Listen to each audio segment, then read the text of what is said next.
ਗੱਲ ਨੂੰ ਲੈ ਕੇ ਗੁਰੂ ਗੋਬਿੰਦ ਸਿੰਘ ਮਹਾਰਾਜ ਨੇ ਸੰਵਿਧਾਨ ਲਿਖਿਆ ਚਰਿਤਰੋਪਾਖਿਆਨ ਦਾ। ਉਹਦੇ ਵਿੱਚ ਜਿੰਨਾ ਖੋਲ ਕੇ ਗੁਰੂ ਸਾਹਿਬ ਨੇ ਦੱਸਣਾ ਸੀ ਦੱਸ ਦਿੱਤਾ। ਤੇ ਮੈਂ ਚੈਲੰਜ ਕਰਦਾ ਵੀ ਜਿੰਨਾ ਗੁਰੂ ਸਾਹਿਬ ਨੇ ਖੋਲ ਕੇ ਦੱਸਿਆ ਸੀ ਉਸ ਤੋਂ ਅੱਗੇ ਹੋਰ ਖੋਲ ਹੀ ਨਹੀਂ ਸਕਦਾ ਕਾਮ, ਉਸ ਤੋਂ ਅੱਗੇ ਕਾਮ ਨੂੰ ਕੋਈ ਖੋਲ ਹੀ ਨਹੀਂ ਸਕਦਾ।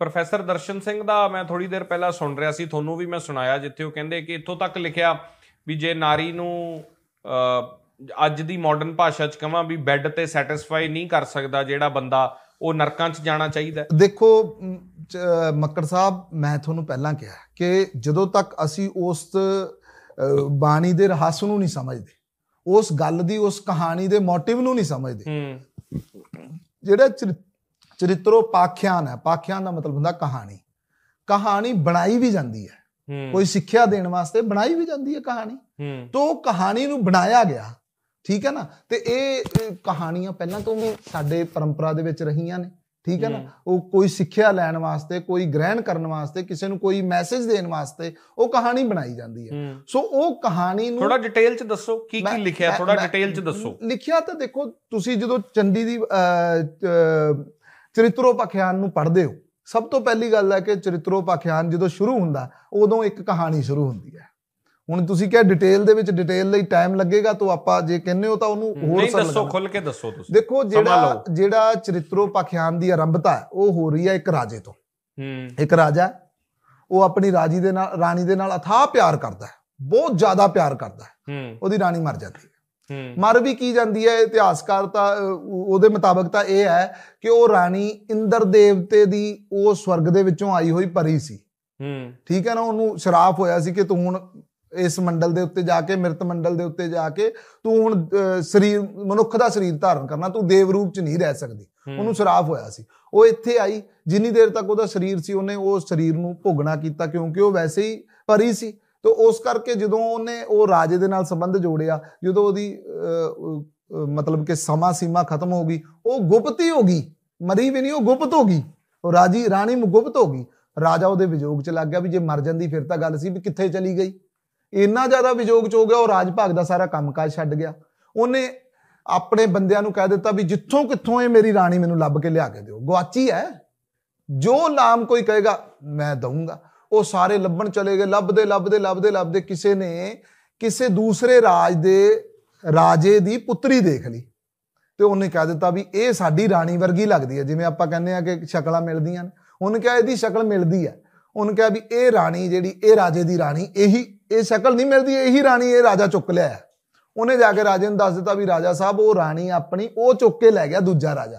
ਉਹਨੇ ਆਪਣੇ ਪੁੱਤਰ ਨੂੰ ਕਿਹਾ ਚੱਕ ਸਾਰੀ ਸੈਨਾ ਤੇ ਜਾ ਕੇ ਮੇਰੀ ਰਾਣੀ ਛਡਾ ਕੇ ਲਿਆ, ਆਪਣੀ ਮਾਂ ਛਡਾ ਕੇ ਲਿਆ, ਸਿੱਧੇ ਸ਼ਬਦਾਂ ਦੇ ਵਿੱਚ। ਉਹ ਗਿਆ, ਉਹਨੇ ਜੰਗ ਲੜਿਆ ਤੇ ਉਹ ਰਾਣੀ ਨੂੰ ਛਡਾ ਲਿਆਂਦਾ। ਹੁਣ ਉਮਰ ਦੇ ਮੁਤਾਬਕ ਉਹ ਜਿਹੜੀ ਰਾਣੀ ਸੀ ਉਹ ਰਾਜੇ ਦੀ ਪੁੱਤਰੀ ਦੇ ਬਰਾਬਰ ਹੀ ਸੀ, ਉਮਰ ਦੇ ਮੁਤਾਬਕ ਛੋਟੀ ਉਮਰ ਸੀ। ਤੇ ਜਦੋਂ ਉਹਨੇ ਲਿਆ ਕੇ ਰਾਣੀ ਨੇ ਦੇਖਿਆ ਕਿ ਇਹ ਰਾਜਾ ਮੈਨੂੰ ਜਿੱਤ ਕੇ ਲੈ ਕੇ ਜਾ ਰਿਹਾ, ਪਹਿਲਾਂ ਰਾਣੀਆਂ ਦਾ ਇਹੀ ਸਵੰਬਰ ਹੁੰਦਾ ਸੀ ਨਾ, ਜਿਹੜਾ ਸਭ ਤੋਂ ਤਾਕਤਵਰ ਰਾਜਾ ਉਹ ਮੇਰਾ ਮਤਲਬ ਵਰ ਬਣੇਗਾ। ਤਾਂ ਉਹਨੇ ਕਿਹਾ ਵੀ ਇਹ ਤਾਂ ਮੇਰਾ ਵਰ ਬਣ ਕੇ ਆ ਗਿਆ, ਮੇਰਾ ਪਤੀ ਬਣ ਕੇ ਆ ਗਿਆ, ਜਦਕਿ ਉਹਨੂੰ ਇਹ ਨਹੀਂ ਸੀ ਪਤਾ ਕਿ ਜਿਹਦਾ ਪਤੀ ਇਹਦਾ ਪਿਓ ਬਣਨਾ ਮੇਰਾ। ਉਹਨੇ ਪੁੱਤਰ ਨੇ ਜਾ ਕੇ ਆਪਣੀ ਜਿਹੜੀ ਰਾਣੀ ਸੀ ਉਹ ਆਪਣੇ ਪਿਤਾ ਅੱਗੇ ਪੇਸ਼ ਕਰ ਦਿੱਤੀ। ਉਹਨੇ ਕਿਹਾ ਵੀ ਮੇਰਾ ਤਾਂ ਇਹਦੇ ਨਾਲ ਉਮਰ ਦਾ ਹੀ ਨਹੀਂ ਮੇਲ ਬਣਦਾ, ਵੀ ਇਹ ਤਾਂ ਬਜ਼ੁਰਗ ਹੈ ਤੇਰਾ ਪਿਓ, ਮੇਰਾ ਤੇਰੇ ਨਾਲ ਬਣਦਾ। ਜਦੋਂ ਉਸ ਰਾਣੀ ਨੇ ਉਸ ਰਾਜੇ ਦੇ ਪੁੱਤਰ ਦੇ ਨਾਲ ਸੰਬੰਧ ਜੋੜਨ ਦੀ ਗੱਲ ਕੀਤੀ, ਉਹਨੇ ਦੱਸਿਆ ਕਿ ਤੂੰ ਮੇਰੀ ਧਰਮ ਦੀ ਮਾਤਾ ਬਣ ਗਈ ਹੈ, ਤੂੰ ਮੇਰੀ ਮਾਂ ਨਹੀਂ, ਘਰ ਵਾਲੀ ਨਹੀਂ ਬਣ ਸਕਦੀ, ਪਤਨੀ ਨਹੀਂ ਬਣ ਸਕਦੀ। ਉਹਨੇ ਕਿਹਾ ਵੀ ਹੁਣ ਮੈਂ ਇੰਨਾ ਜ਼ਿਆਦਾ ਥੱਲੇ ਉਤਰ ਚੁੱਕੀ ਹਾਂ, ਦੋ ਹੀ ਗੱਲਾਂ ਨੇ, ਜਾਂ ਹੁਣ ਮਤਲਬ ਕਿ ਅਸੀਂ ਅੱਖਾਂ ਚ ਅੱਖਾਂ ਗੱਲ ਪਾ ਕੇ ਕਿੱਦਾਂ ਕਰ ਸਕਦੇ ਹਾਂ ਵੀ ਇਹ ਮੇਰਾ ਪੁੱਤਰ ਹੈ ਹੁਣੇ। ਉਹਨੇ ਫਿਰ ਰਾਣੀ ਨੇ ਤੁਹਮਤ ਲਾਈ ਵੀ ਰਾਜਾ ਤੇਰੇ ਪੁੱਤਰ ਨੇ ਮੇਰੀ ਇੱਜ਼ਤ ਦੇ ਉੱਤੇ ਹੱਥ ਪਾਇਆ। ਰਾਜੇ ਨੇ ਕਹਿ ਦਿੱਤਾ, ਸਭਾ ਬੁਲਾਈ ਵੀ ਮੇਰਾ ਪੁੱਤਰ ਨੂੰ ਸਜ਼ਾ ਦੇ ਦਿਓ, ਉਹ ਮਾਰ ਹੀ ਦਿਓ। ਉਹ ਜਿਹੜਾ ਰਾਜੇ ਦਾ ਵਜ਼ੀਰ ਸੀ ਉਹ ਸਿਆਣਾ ਸੀ, ਉਹ ਕਹਿੰਦਾ ਰਾਜੇ ਦਾ ਜਿਹੜਾ ਮਾਨਸਿਕ ਸਤਰ ਹੈ ਉਹ ਖਰਾਬ ਹੋ ਚੁੱਕਾ ਹੈ, ਉਹ ਕਾਮ ਦੇ ਵਿੱਚ ਇੰਨਾ ਡੁੱਬ ਚੁੱਕਾ, ਉਹਨੂੰ ਆਪਣਾ ਪੁੱਤਰ ਹੀ ਨਹੀਂ ਪਤਾ ਲੱਗ ਰਿਹਾ, ਪੁੱਤਰ ਨੂੰ ਮਾਰਨ ਦਾ ਦੇ ਚੁੱਕਾ, ਫਤਵਾ ਦੇ ਚੁੱਕਾ। ਇਸ ਕਰਕੇ ਫਿਰ ਉਸ ਰਾਜੇ ਨੇ, ਉਹ ਵਜ਼ੀਰ ਜਿਹੜਾ ਸੀ, ਉਹਨੇ ਉਸ ਰਾਜੇ ਨੂੰ ਕਿਹਾ ਵੀ ਇਸ ਕੇਸ ਦੇ ਉੱਤੇ ਬਹਿਸ ਹੋਣੀ ਚਾਹੀਦੀ ਹੈ, ਵੀ ਕਾਮ ਖਰਾਬ ਹੈ, ਇਸ ਦੇ ਉੱਤੇ ਬਹਿਸ ਹੋਣੀ ਚਾਹੀਦੀ ਹੈ, ਪੁੱਤਰ ਗਲਤ ਨਹੀਂ, ਪੁੱਤਰ ਦੀ ਦਲੀਲ ਦਿਓ ਕਿਵੇਂ ਗਲਤ ਹੈ। ਉਹ ਦਲੀਲ ਦਿੰਦਿਆਂ ਉੱਥੋਂ ਇਹ ਕਹਾਣੀ ਸ਼ੁਰੂ ਹੋ ਗਈ, ਪਹਿਲੀ ਕਹਾਣੀ ਉਹ। ਉਸ ਤੋਂ ਮਤਲਬ ਜਿੰਨੀਆਂ ਕਹਾਣੀਆਂ ਨੇ 405 ਚਰਿੱਤਰ ਨੇ ਅਖੀਰ ਤੱਕ, ਉਹ ਜਿੰਨੀਆਂ ਕਹਾਣੀਆਂ ਨੇ ਉਹ ਇੱਕ ਇੱਕ ਰਾਜੇ ਦੀ, ਇੱਕ ਇੱਕ ਰਾਣੀ ਦੀ, ਇੱਕ ਇੱਕ ਰਾਜੇ ਦੀ, ਇੱਕ ਇੱਕ ਰਾਣੀ ਦੀ, ਵੀ ਇਸਤਰੀਆਂ ਕਿਵੇਂ ਕਿਵੇਂ ਦੇ ਚਰਿੱਤਰ ਕਰਕੇ ਕਿਵੇਂ ਕਿਵੇਂ ਜਾ ਕੇ ਆਪਣੇ ਰਾਜ ਭਾਗ ਨਸ਼ਟ ਕਰਦੀਆਂ ਰਹੀਆਂ। ਵੱਡੇ ਵੱਡੇ ਰਾਜਿਆਂ ਨੂੰ ਹੀ ਨਸ਼ਟ ਕਰ ਦਿੱਤਾ, ਵੱਡੇ ਵੱਡੇ ਰਾਜ ਹੀ ਖਪਾ ਦਿੱਤੇ ਕੇਵਲ ਇਸਤਰੀਆਂ। ਉਹ ਇਸਤਰੀਆਂ ਦੇ ਜਿੰਨੇ ਚਰਿੱਤਰ ਸੀ, ਈਵਨ ਦੈਟ ਕਿ ਇੱਥੋਂ ਤੱਕ ਕਿ ਲਿਖਿਆ ਤ੍ਰਿਆ ਚਰਿੱਤਰ ਹੈ, ਤੁਸੀਂ ਉਹਦੇ ਅਖੀਰ ਚ ਪੜੋ, ਹਰ ਚਰਿੱਤਰ ਦੇ ਲਈ ਇਹ ਤਸਰੀ ਚਰਿੱਤਰ ਪਖਿਆਨੇ ਤ੍ਰਿਆ ਚਿੱਤਰੇ ਮੰਤਰੀ ਭੂਪ ਸੰਵਾਦੇ, ਉਹ ਲਿਖਿਆ ਨਾ ਉਹਦੇ ਵਿੱਚ ਮੰਤਰੀ ਤੇ ਭੂਪ, ਰਾਜੇ ਦਾ ਤੇ ਮੰਤਰੀ ਦਾ ਸੰਵਾਦ ਹੋ ਰਿਹਾ, ਉਹਦੇ ਤੇ ਦਲੀਲ ਹੋ ਰਹੀ ਹੈ, ਉਹ ਕੇਸ ਦੇ ਉੱਤੇ ਬਹਿਸ ਚੱਲ ਰਹੀ ਹੈ। ਸਿੱਧੇ ਸ਼ਬਦਾਂ 'ਚ ਆਪਾਂ ਕਹੀਏ ਉਹ ਬਹਿਸ ਚੱਲਦਿਆਂ ਜਿੱਥੇ ਉਹਨੇ ਇਸਤਰੀਆਂ ਦੇ ਚਰਿੱਤਰ ਦਿੱਤੇ, ਚਰਿੱਤਰ ਪੁਰਸ਼ਾਂ ਦੇ ਵੀ ਦਿੱਤੇ ਆ, ਪੁਰਸ਼ ਚਰਿੱਤਰ ਵੀ ਉਹਦੇ 'ਚ ਲਿਖੇ ਆ, ਤਕਰੀਬਨ 35 ਪੁਰਸ਼ ਚਰਿੱਤਰ ਲਿਖੇ ਆ ਤੇ ਬਾਕੀ ਇਸਤਰੀਆਂ ਦੇ 300 ਚਰਿੱਤਰ 365 ਚਰਿੱਤਰ ਦੇ ਹਿਸਾਬ ਨਾਲ ਲਿਖੇ ਆ। ਤੁਸੀਂ ਇਹ ਦੇਖੋ ਕਿ ਉਹ ਸਾਰੇ ਚਰਿੱਤਰਾਂ ਦਾ ਅੰਤ ਇਹ ਨਿਕਲਿਆ ਕਿ ਉਸ ਰਾਜੇ ਨੇ ਇਹਦੇ ਉੱਤੇ ਇੱਕ ਹੋਰ ਕਹਾਣੀ ਕਰਦੇ ਕਰਦੇ 405 ਕਹਾਣੀਆਂ। ਸੋ ਉਹ ਕਹਾਣੀਆਂ ਨੂੰ ਇੰਨਾ ਵਿਸਥਾਰ ਦਿੱਤਾ, ਉਸ ਰਾਜੇ ਦੀ ਜਿਹੜੀ ਮਾਨਸਿਕਤਾ ਉਹਦੇ ਦਿਮਾਗ ਦੇ ਵਿੱਚ ਜਿਹੜਾ ਕਾਮ ਬੈਠ ਚੁੱਕਾ ਸੀ, ਉਹਨੂੰ ਵਿਸ਼ਾਲ ਕਰਦੇ ਕਰਦੇ ਇੰਨਾ ਖੋਲ ਦਿੱਤਾ ਕਿ ਉਹਨੂੰ ਦੱਸ ਦਿੱਤਾ ਵੀ ਇਸਤਰੀ ਬੰਦੇ ਤੋਂ ਬਹੁਤ ਕੁਝ ਕਰਾ ਦਿੰਦੀ ਹੈ, ਬਹੁਤ ਕੁਝ ਕਰਾ ਦਿੰਦੀ ਹੈ। ਫਿਰ ਅਖੀਰ ਚ ਆ ਕੇ ਉਸ ਰਾਜੇ ਨੂੰ ਸਮਝ ਆਈ, ਜਦੋਂ ਉਹਨੇ ਕਿਹਾ ਮੈਂ ਆਪਣੀ ਰਾਣੀ ਦਾ ਤਿਆਗ ਕਰਦਾ, ਨਾਲ ਦੀ ਨਾਲ ਰਾਣੀ ਸਮਝ ਗਈ। ਸੋ ਅੱਜ ਵੀ ਉਹ आज की संध्या सभा के मुख्य अतिथि भगवान श्री विष्णु, देवी महालक्ष्मी, देवराज और अतिथि देव समुदाय, आज मेरे जीवन का अत्यंत महत्वपूर्ण दिन है। आज मैं अपने आचार्य काल की अंतिम रचना लक्ष्मी स्वयंवर नृत्य नाटिका देवी महालक्ष्मी की उपस्थिति में प्रस्तुत करने जा रहा हूं। इसे स्वीकार करें। लक्ष्मी स्वयंवर।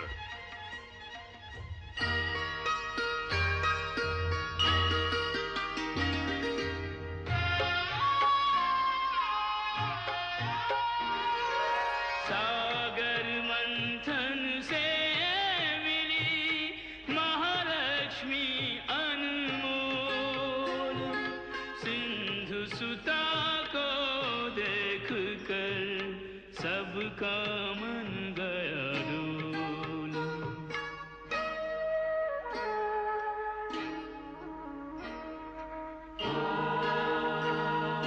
सिंधु जाताय नमः, जगन्माताय नमः, पंचामृत समायुक्तं जाह्नवी सलिलं शुभं।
चारु चरण धरने नारायण की ओर चली नारायण को वरने।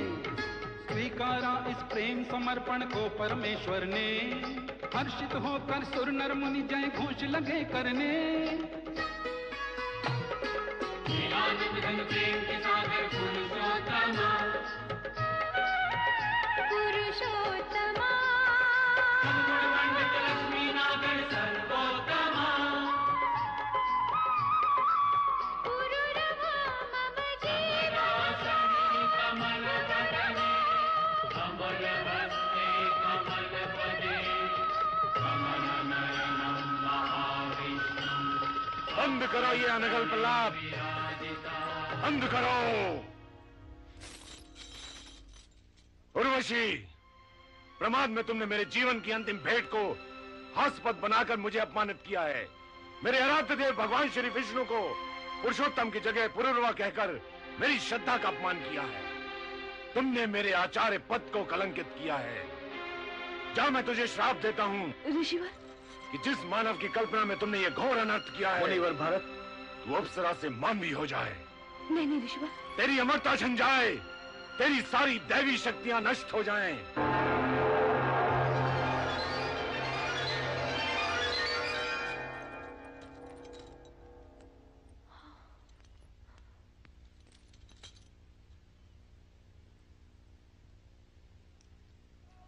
ऋषिवर, आपके हृदय को ठेस लगी, मैं क्षमा चाहती हूँ,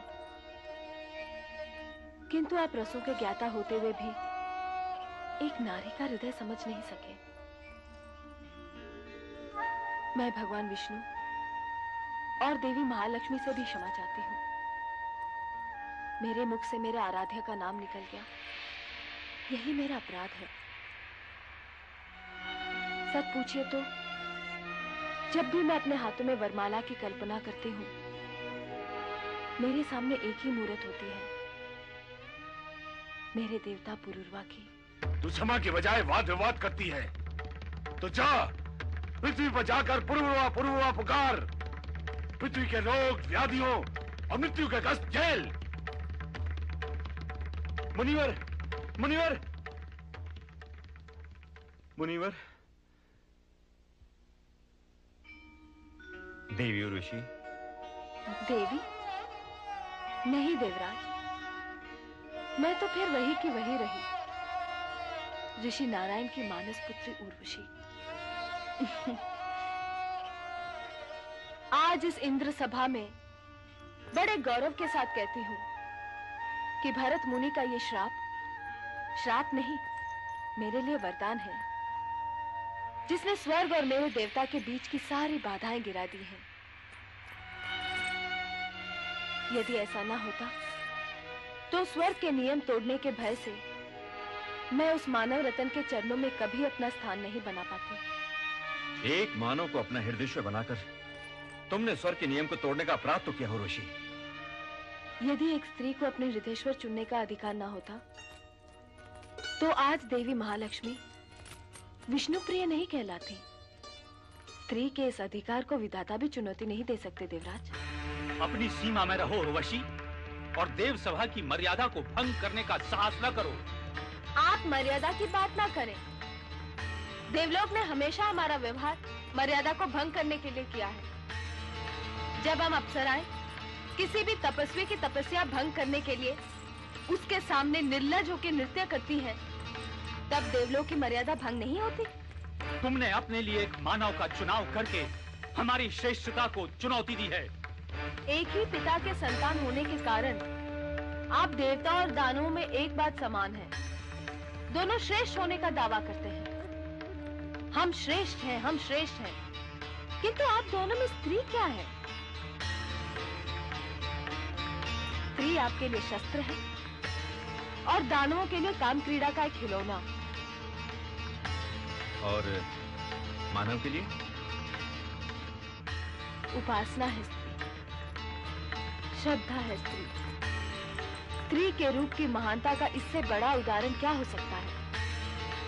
जब मानव अपने देश की माटी को माता समान मानता है, उसे मातृभूमि कहता है, जननी जन्मभूमिश्च स्वर्गादपि गरीयसी, कहता है मानव। जब महाराज पुरुरवा को पता चलेगा कि अब तुम अप्सरा नहीं एक साधारण स्त्री हो, तो देखना वो तुम्हें स्वीकार नहीं करेंगे। जिस पुरुष रत्न को मैंने चुना है वो अब मुझे जरूर स्वीकार करेंगे। दुर्भाग्य कभी पूछ कर नहीं आता।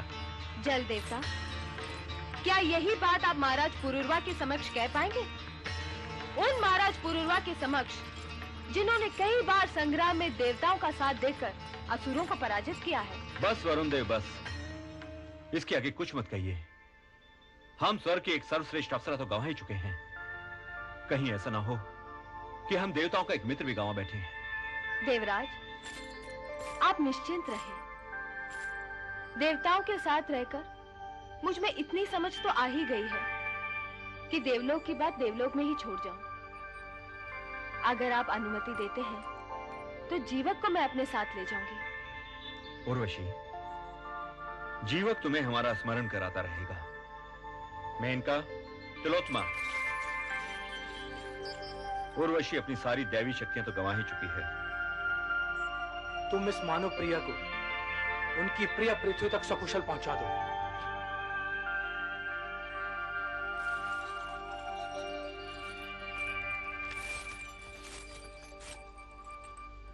मेरी आपसे विनती है कि आप अपना श्राप वापस ले लीजिए।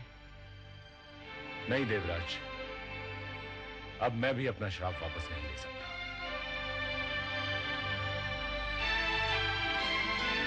किंतु तुम्हारे कहने पर मैं इतना अवश्य कर सकता हूं कि जिस दिन उर्वशी को पुरुरवा से संतान प्राप्ति की सूचना मिलेगी, उसका देवी स्वरूप उसे वापस मिल जाएगा और वो स्वर्ग लोक को वापस आ जाएगी।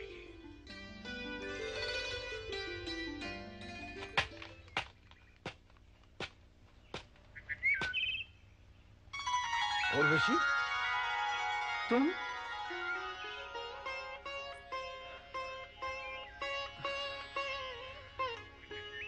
ये तुम्हें पहली बार मानवीय रूप में देखकर पहले से भी अधिक निखरता का आभास हो रहा है। अचानक ये परिवर्तन क्यों? देवलोक मेरा आपके प्रति प्रेम सहन नहीं कर पाया महाराज। मुझे श्राप देकर धरती पर भेज दिया। आपने अपने हृदय में तो स्थान दे दिया। मैं आश्रय की प्रार्थना लेकर आपके पास आई हूँ। कहीं मेरा ये मानवीय रूप देखकर आप निराश तो नहीं हो गए इलानंदा?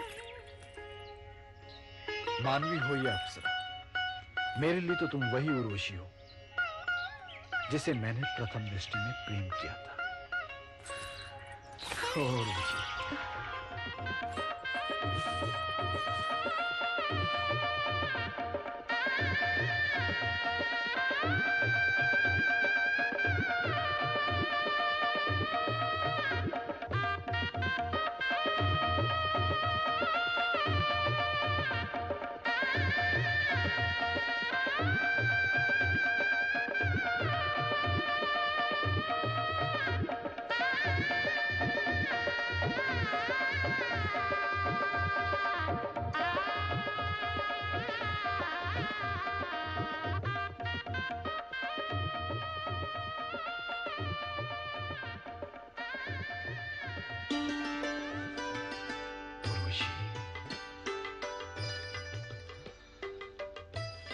आज मैं अभिमान के साथ कह सकता हूं कि स्वर्ग मेरी बाहों में है।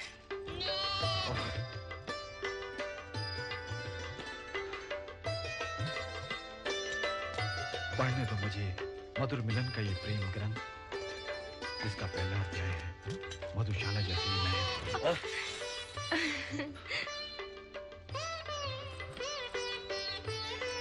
प्रेम ग्रंथ का दूसरा अध्याय है ये माधव।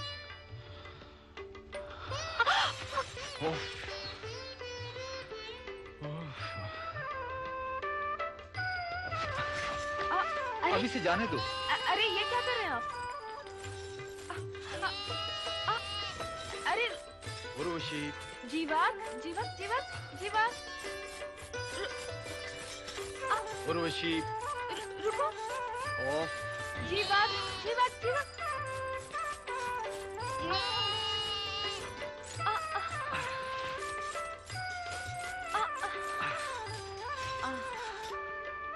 महाराज ये क्या कर रहे हैं आप?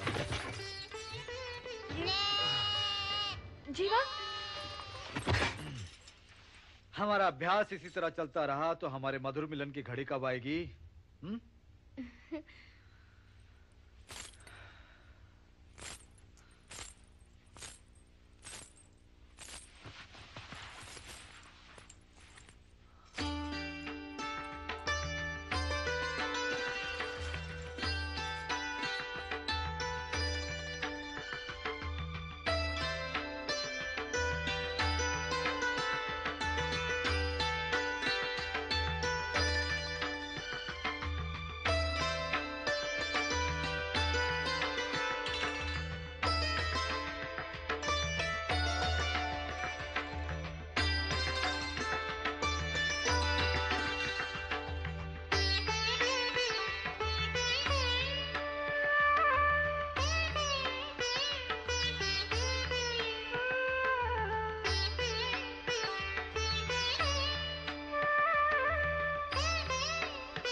चित्ररथ, इन्हें कहो ये वादन बंद करें। लगता है जैसे इनके स्वरों में विष घुला हुआ है। ऐसा प्रतीत होता है जैसे मेरे कानों में कोई तपता हुआ तेल डाल रहा हो। चित्ररथ, वरुण देव से आग्रह करना कि वो आज की सभा का संचालन करें। मैं अस्वस्थ हूं। मैं महाराज की दशा का सहज अनुमान लगा सकता हूं। देवी उर्वशी के जाने के बाद से जैसे लगता है अलकापुरी सूनी हो गई है। इसके लिए तो महाराज पुरूरवा और देवी उर्वशी को एक दूसरे से अलग करना पड़ेगा। क्या ये संभव है? इसके लिए मैंने एक उपाय सोच लिया है। प्रिशल, मलय, आज्ञा देवराज। विश्वकर्मा को यह सूचित कर दो कि वो देवी उर्वशी का कक्ष स्वयं अपनी देखरेख में तैयार करें। जो आज्ञा। वसंत, सुकेशी, कंचनमाला, देवी उर्वशी के कक्ष को इस तरह सजा दो कि उनकी सब प्रिय वस्तुएं वहां हो। जाओ। नारायण नारायण नारायण। आहा, देवराज अपनी प्रिय अप्सरा के स्वागत की तैयारी में व्यस्त हैं। हाँ देव ऋषि, देवी उर्वशी तो सारे देवताओं को प्रिय है। कहिए, कैसे आना हुआ? देवराज, देवी उर्वशी शीघ्र ही संतान को जन्म देने वाली है, सो सोचा स्वयं आकर आपको ये शुभ सूचना दे दूं। किंतु आपको तो ये सूचना पहले ही प्राप्त हो चुकी है। हाँ देव ऋषि, हाँ। देवी उर्वशी के शुभ अशुभ का ध्यान रखना भी तो हमारा कर्तव्य है। क्यों नहीं, क्यों नहीं देवराज, किंतु इस प्रसन्नता में आप एक बात भूल रहे हैं। कौन सी बात देव ऋषि? जब तक पुरूरवा, उर्वशी और उनकी संतान एक साथ नहीं हो जाते, तब तक स्वर्गलोक को उनकी प्रतीक्षा करनी पड़ेगी। पुरूरवा को तो ये तक याद नहीं कि वो पिता बनने वाले हैं। क्या? देवराज, लगता है आपका जो गुप्तचर विभाग है आपको अधूरी सूचनाएं दे रहा है। देवी उर्वशी संतान को जन्म दे चुकी है। नारायण नारायण नारायण।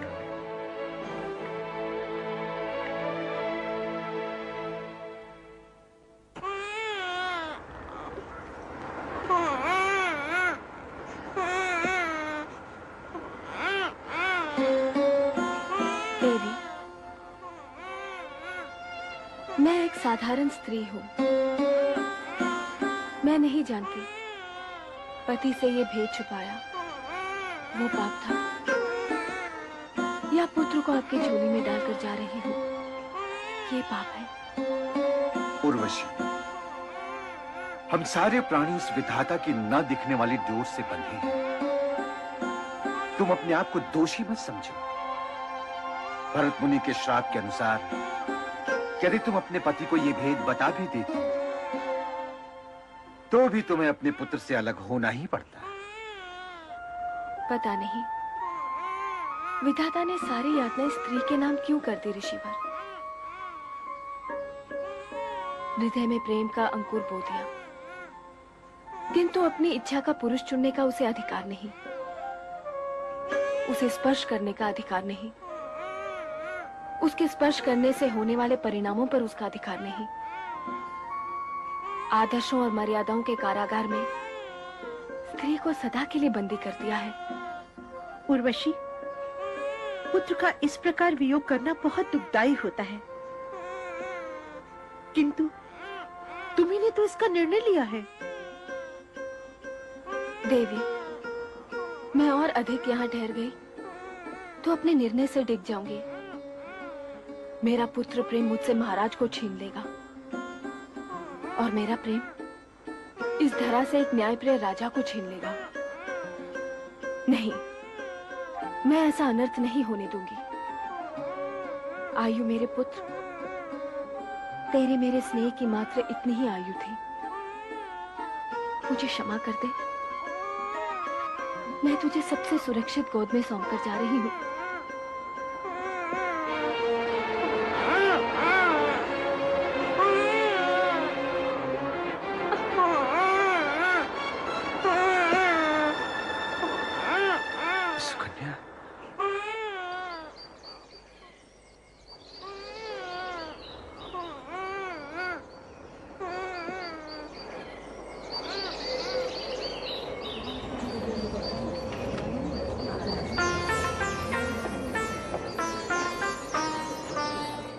उर्वशी,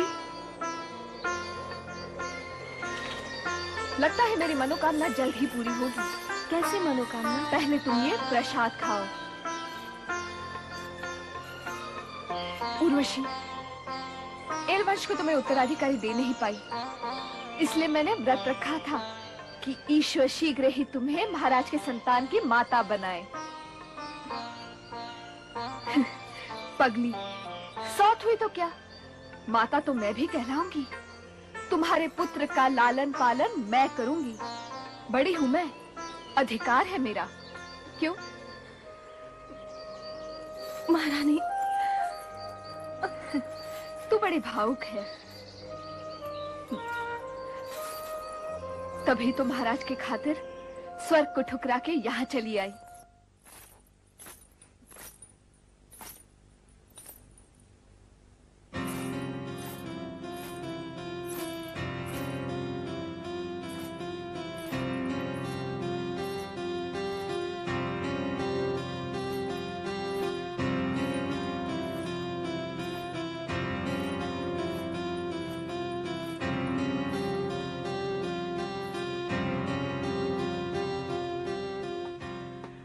प्रिय महाराज। ओ प्रिय, जैसे मुझे तुम्हारे चवन आश्रम से लौटने का समाचार मिला, मैं काशी से लौट आया। कैसा रहा तुम्हारा अनुष्ठान?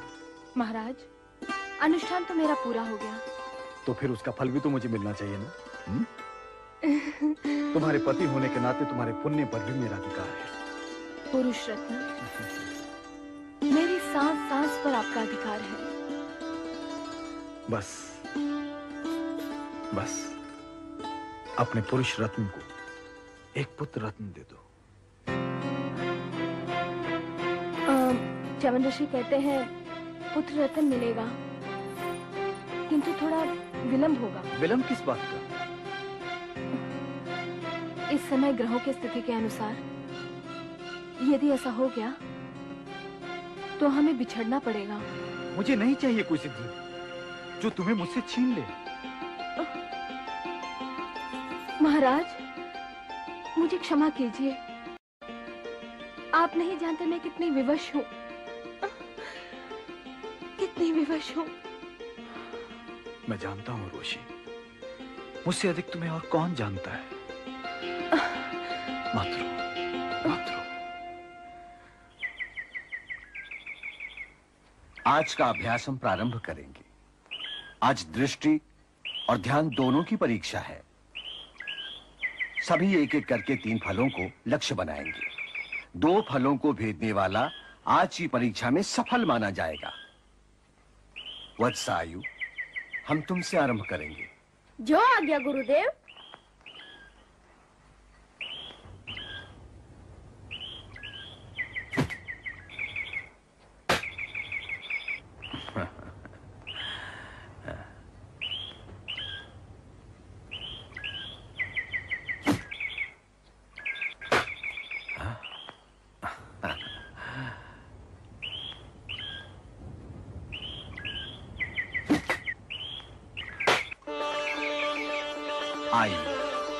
आयुष्मान भव। तुमने विमान से मेरा मस्तक ऊंचा कर दिया है। क्यों ना हो, सुंदरता अपनी माता से और गुण अपने पिता से मिले हैं।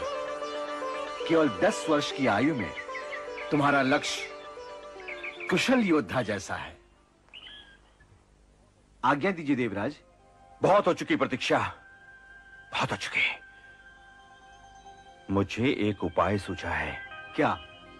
उर्वशी का पुत्र आयु 10 वर्ष का हो चुका है और उसे ऋषि च्यवन ने धनुष विद्या में पारंगत भी बना दिया है। मलय जी, तुम गिद्ध बनकर उर्वशी के गले से नवरत्नों का हार चुराओगे और उसे थोड़ा सा घायल करोगे। जी। और ध्यान रहे, महाराज पुरुरवा उर्वशी समेत इस समय रथ पर भ्रमण को निकले हैं। मलय तुम जाओ। वृषल जी, मैं तुम्हें शेष योजना समझाता हूं। तुम ऋषि कुमार बनकर च्यवन के आश्रम में जाओगे। जो आज्ञा। और दूर बस।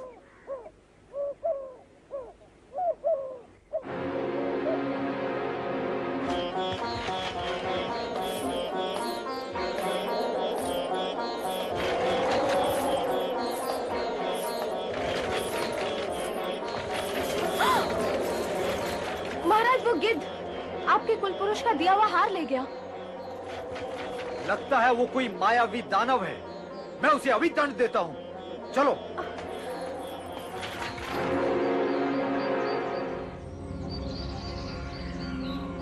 आयु, आयु यहाँ। क्या है? तुम कौन हो? क्या चाहते हो? मैं यहाँ मेरे पास आओ।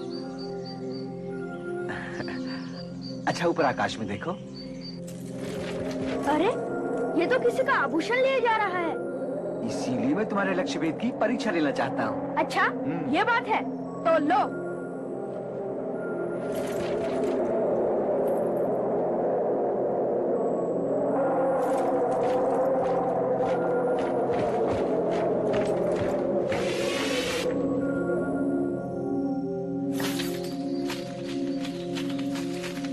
बालक,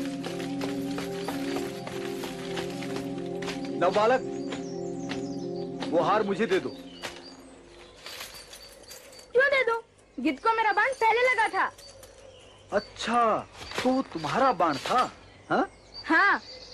इतनी छोटी आयु में इतना अच्छा लक्ष्य भेद। ज्यादा मीठी बातें मत बनाइए। इस हार पर मेरा अधिकार है, मैं इसे नहीं दूंगा। बालक, तुम समझते नहीं हो, ये मेरे कुल पुरुष का हार है और ये मेरे पत्नी के गले में था और गिद्ध उसे ले उड़ा। वो जरूर कोई मायावी दानव होगा जो 2 बाणों के लगने से भी नहीं मरा। लाओ, लाओ, ये मुझे दे दो। नहीं दूंगा। बालक, यदि भुजाओं में शक्ति है तो छीन लीजिए। ऋषि कुमार, मैं तुम्हारी आयु देखकर तुम पर शक्ति प्रयोग नहीं करना चाहता। मेरी आयु? उसे मत देखिए, मेरा नाम ही आयु है। बालक, तुम जानते नहीं मैं कौन हूँ। मैं जानकर क्या करूंगा? ये हार मैं अपनी गुरु माँ को अर्पण करूंगा। बालक, मैं तुम्हें अंतिम बार पूछता हूँ, वो हार मुझे दोगे या नहीं? और मैं भी अंतिम बार कह चुका हूँ, नहीं दूंगा। तुम बालक हो, इसलिए मैं तुम्हें बड़ा दंड भी नहीं दे सकता, किंतु तुम्हारी धनुष विद्या की परीक्षा अवश्य लूंगा। अच्छा, ये बात है।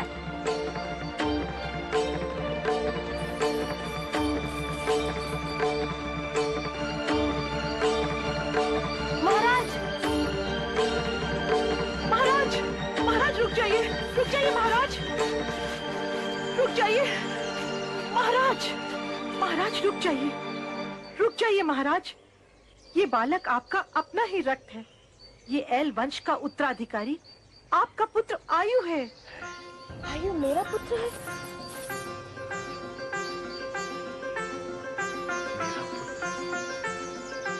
आयु?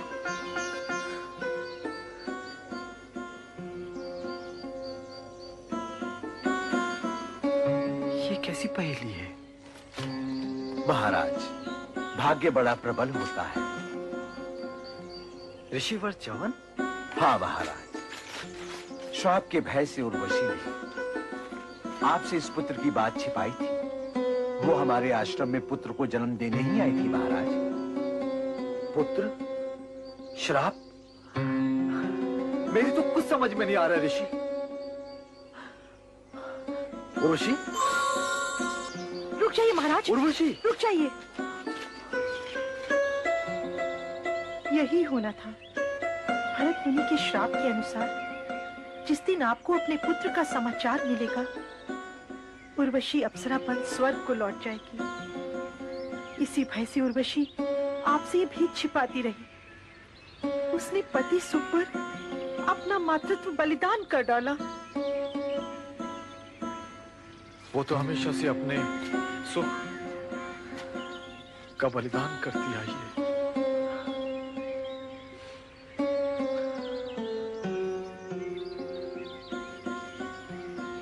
आयु, मेरे पुत्र, आओ।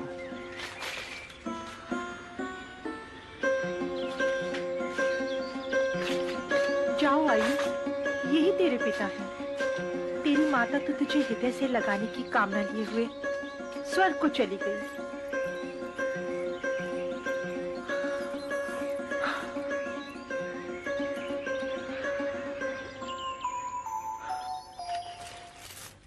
ये लो, देवी उर्वशी आ गईं।